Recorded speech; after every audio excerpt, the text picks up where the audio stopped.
Hi, my name is Dr. Larry Kawa, and welcome to thestateoftheunion.com. The Constitution states that from time to time the President shall meet with Congress in order to provide them information on the state of the Union so that he could request for their consideration matters which he feels are expedient and necessary. This time-honored tradition has been around since 1790, but it has somehow turned from subtle suggestions to Congress to mandates that are imposed upon Congress. Foreign dictatorships have similar addresses, but they are called the speech from the throne.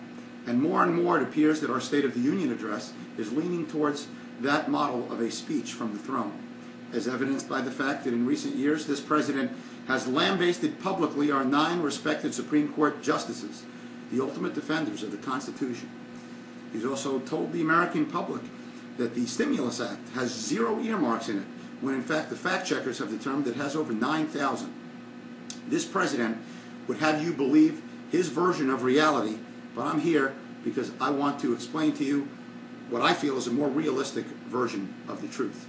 And I want to highlight 2 components of our State of the Union, which is tyranny and bankruptcy. Let's start off with tyranny. This president has recently said that if Congress won't act, then he will.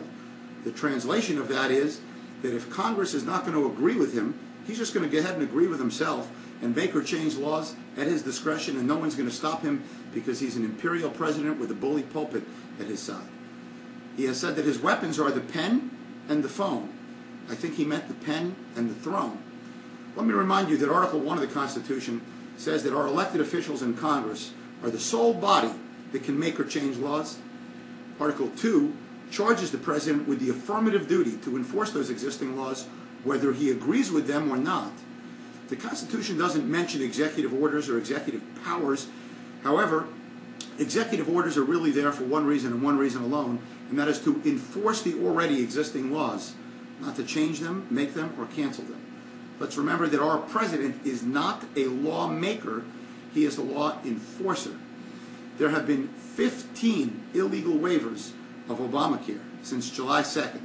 The first, and clearly the most abusively egregious, was the cancellation of the employer mandate for the year 2014 by this president, who feels that he is a Congress of one and can act on his lonesome apart from the will of our elected officials in Congress.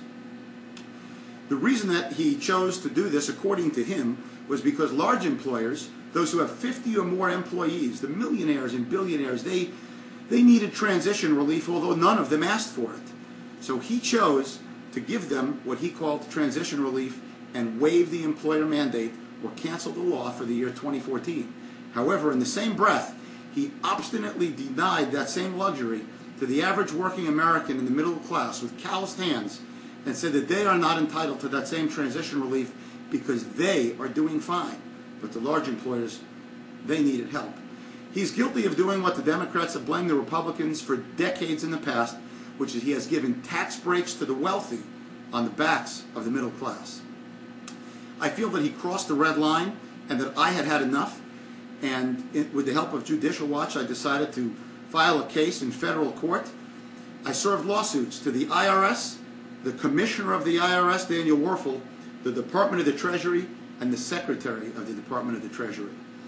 And we have asked them, predicated upon what authority do you claim you are legally allowed to do these things apart from the will of Congress? And you know what? Rather than claiming that they had the legal authority in the 26 volleys back and forth so far between my legal attorneys and theirs, they have not claimed any legal predicate. They have just suggested that I don't have the legal authority to question the illegalities of their actions. And from the president, who often says, "Let me be clear," we have offered him that opportunity and he has declined. He has simply said that he's had the legal authority, but he obstinately refuses to disclose that until some later date that he's not willing to commit to. We feel that it's egregiously wrong and that it's an abuse of the Constitution, an abuse of America. And there are over 200,000 large employers that could file suit. There are over 300 million Americans. There have been 15 illegal waivers. And while there have been other lawsuits on Obamacare, our lawsuit is the only one to try to stop these illegal waivers. And unfortunately, I'm the only plaintiff. But I say this not to be self-gratifying, but because there are other Americans out there that could come forward, and other large employers who could come out there and come forward and stand with me and state their case. Because on the other side of the lawsuit is you're really suing to be taxed. But if I have the choice to either relinquish my money or relinquish my rights to the Constitution, I'd rather pay with money than pay with my Constitution. Now let's talk about bankruptcy. Both national security and our happiness is predicated on our ability to be prosperous. When this president took office just 5 years ago, the national debt was $9.7 trillion. Since then, he has doubled it. He has spent more than 43 presidents that preceded him in all of their multiple terms in office in just one term of his. Before Obamacare passed into law, his own Congressional Budget Office said that it would cost $900 billion. Just a few short weeks later, they admitted they were wrong. They said it's actually $2,800 billion. And then the President's Government Accountability Office, the GAO, stepped in and said, you know what? Both of those estimates are wrong. In the long term, this is going to cost $6,200 billion. Now, of course, it's easy to get lost in the aliens, so let me try to help put that into perspective. If you add up the cost of all 9 major wars that we've been in since the inception of the United States of America, it is less than the cost of Obamacare. Feel that. The cost of the American Revolution, plus the Civil War, plus World War I, World War II, the Korean War, the Vietnam War, the Gulf Wars, Afghanistan, and Iraq. All that combined is cheaper than Obamacare, and somehow he would have us believe that it's going to save us money. Those are the words that are of a desperate president willing to say anything he possibly could to convince us that that would be the truth, whereas he knows better than that, and shame on him. It is not the truth, and he knows it's not the truth. In July of 2010, page 34,552 of the Federal Register, it said that 65% of all large employers and 45% of all small employers are going to lose their insurance. The Federal Register is the diary of the federal government. And after that got published, he said 26 times that if you like your doctor and you like your plan, you can keep it. It was either deceptive or ignorance that took place. But one or the other had to be the case, because in his own diary of the federal government, it stated that that would happen. And he denied that truth to America. Well, let's talk about the fact that on the day of open enrollment, the first day, only 6 people signed up for this plan, Obamacare. You could have fit them all in one car. That's after the efforts of $634 million of our money that he invested into healthcare.gov. But interestingly enough, that website was built by Tony Towns Whitley's company, and that's called CGI Federal. She was the 1985 Princeton classmate of Michelle Obama and donated very much to their campaign. He promised we would have no more of these no-bid contracts, pledged that to us. Nevertheless, they got it with a no-bid contract and set a world record for the most expensive website in history. Well, let's talk about the Obama economy. It's 5 years later, and he owns this economy. This is not Bush's economy. This is Obama's economy. Let's examine the specifics. Unemployment is double what it was when he took office, and I mean the real unemployment rate, taking into account the people who have just given up on looking for jobs, as evidenced by the fact that this president wants to extend unemployment benefits ad infinitum.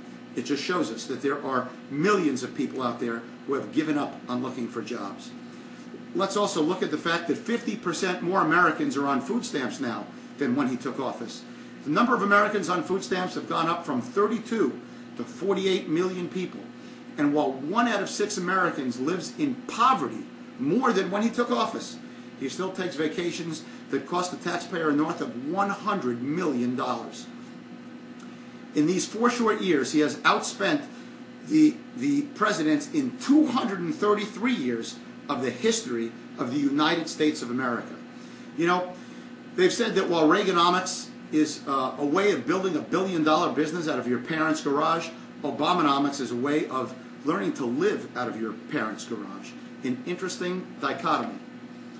Well, what I think we're going to hear in the State of the Union address is also going to be predicated on raising the minimum wage dramatically. And you know what? It would be really nice to be able to do that, but let's not forget the government can't give away a dime to someone until they have first taken it from someone else who has already worked to earn that money, since the government has no inherent money of its own other than that which it prints and devalues the currency. So studies show that when you raise the minimum wage, it's just a job killer.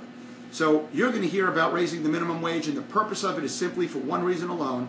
It's to act as a wedge issue, to wedge the Republican Party in half. It's not to give people who need it more money. And for someone who wants to create jobs, it's counterlogical, because it's like running east looking for a sunset by dramatically raising the minimum wage. If you owned a business and it cost you more to hire employees by paying for their insurance and now paying them up to 20 or 40% more, which is what I expect he's going to suggest, it's going to probably mean you're less likely to hire those employees. Well, guess what? So are other employers less likely to hire those employees. Let's think of this. You can't both love creating jobs while you want to stand in the way and punish job creators. No one ever got a job from a poor man. In just a few short days, on January 28th, you're going to hear political engineers have put together the most artfully crafted wordsmith version of a State of the Union address perhaps you've ever heard. And we have a puppet of a president who's going to just go ahead and stand there and read it to you. But when you hear it, just remember that those are words of deception that are being read to you by a dictator whose goal is to rule by executive order and by contrived crisis. He's going to be standing to you and talking to you from his invisible throne, but remember, you don't have to wear a crown to be a king. And words matter, just like he said. But his actions reflect that words are just air moving, and he is trying to give you a mind massage. Well, standing there and saying that your administration represents the rule of law and you yourself are somehow a beacon of transparency, don't make that any more so than standing in a garage makes you a car. I think that we should judge this president by his actions, not his aura. And when you see his theatrically timed pauses and his puppeteered facial gestures, just ask yourself this question. Have you had enough charisma? And I want to remind you this, that elections have consequences. Hope is not a strategy, and transparency is not a plan. But you have the right to disagree with me. And if you agree that it is a plan, I'll say this. Let me be clear. If you like that plan, you can keep that plan. Period. My name is Dr. Larry Kawa. Please check out more on theamerican.net. I thank you for your time. God bless you. God bless our troops. And God bless America.